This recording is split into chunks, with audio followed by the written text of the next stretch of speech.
Some traders do make it through and build real income from prop firms, that's true. But most stay trapped not because they lack skill, but because they're operating on beliefs the industry deliberately plants to keep you paying, trying, and hoping the next attempt will finally be the one. I'm going to walk you through the biggest myths about prop firms, the ones that sound like truth but function as traps. The first myth is that prop firms want you to win. Every firm says it. We want real traders. We want you to succeed. But look closer at how they actually make money. They don't profit from your success. They profit from your attempts, the resets, the retries, the new evaluations. They don't need to bet against you. They just need you to keep trying. That's the real business model. You're not their partner. You're their customer. The second myth is believing you're in safe hands. Most traders think these firms are fair and professional, but they can flip on you at any time.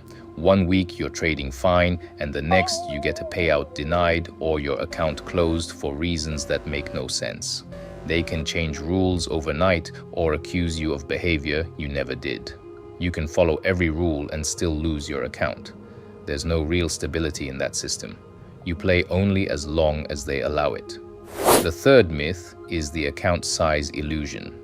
The idea that a $50,000 account means you're trading 50,000. You're not.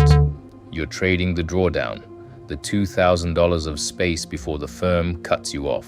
That's your real capital. The big number is psychological marketing to make the opportunity seem huge. You're risking the drawdown, not the full balance. Most traders never realize that until it's too late. The fourth myth is that instant funding prop firms are safer because there's no challenge. Instant funding seems easier, but it's actually riskier. They charge way higher fees, sometimes 3 to 5 times more. And since anyone can buy an account, they make the rules much stricter to compensate.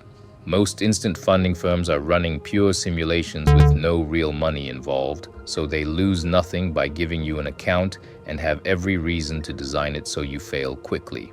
You're not skipping the hard part, you're just paying more money to play a harder game with worse odds. The convenience is the trap. The fifth myth is that risking big to pass the evaluation fast is harmless. You tell yourself, I'll just take 2 big trades to pass my evaluation and I'm done. If I lose, I will buy again. It's okay to lose $50 here or there, I just need 1 run to get funded. But that's how you wire your brain to gamble. When you finally get funded, you trade the same way. Fast, emotional, desperate to repeat the rush that got you there. The problem is, funded accounts don't forgive.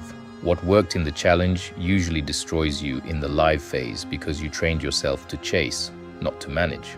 The sixth myth is that microscalping is bad.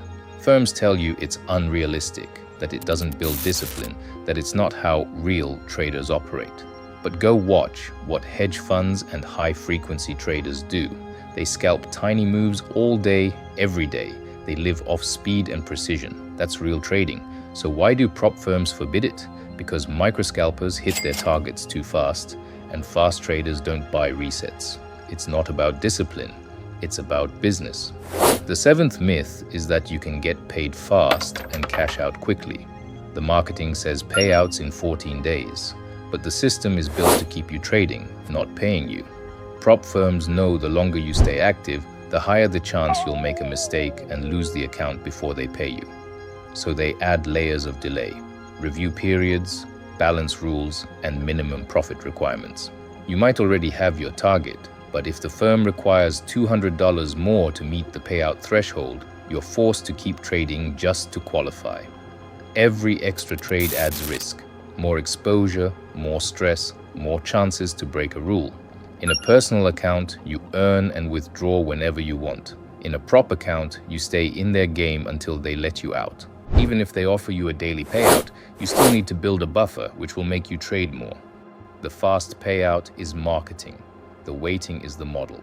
The eighth myth is that prop firms want discretionary traders. They claim to value skill and discipline but avoid bots, especially fast ones trading in seconds. Automated systems remove emotion and trade with precision, just like hedge funds and institutions do. But emotion-free trading doesn't help prop firms. They rely on human traders who hesitate, overtrade, and eventually buy another reset. The ninth myth is that you can copy the same strategy across multiple evaluations safely. Many traders think it's smart. Buy 3 or 4 evaluations, copy the same trades, and pass them all at once. But what actually happens is if your plan fails, you don't just lose one account, you blow them all together. The risk multiplies, not the reward. The only smart way to scale is to earn it.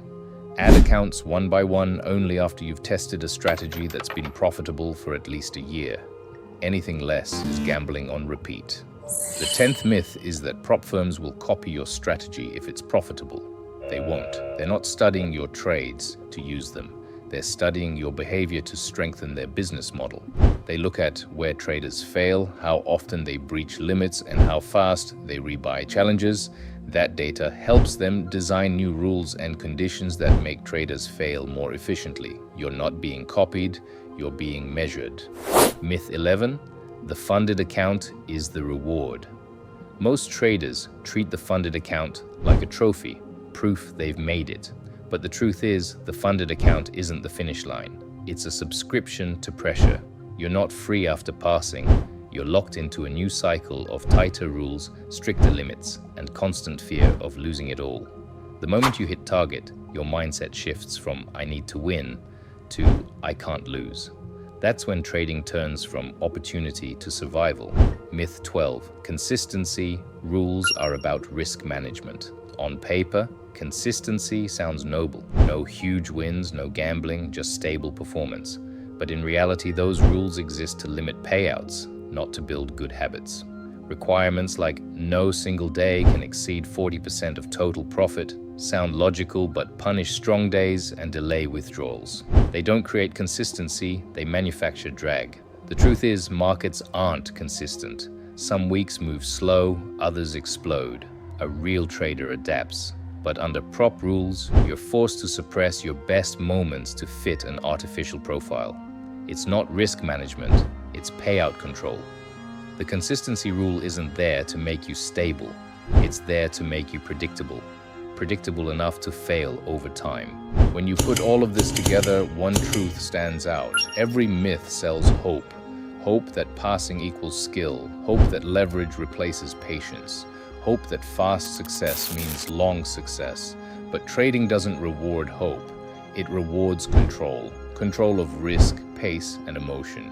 For the traders who've already made it, respect. You proved it's possible. For those still trying, you're not broken. You're just learning what's real.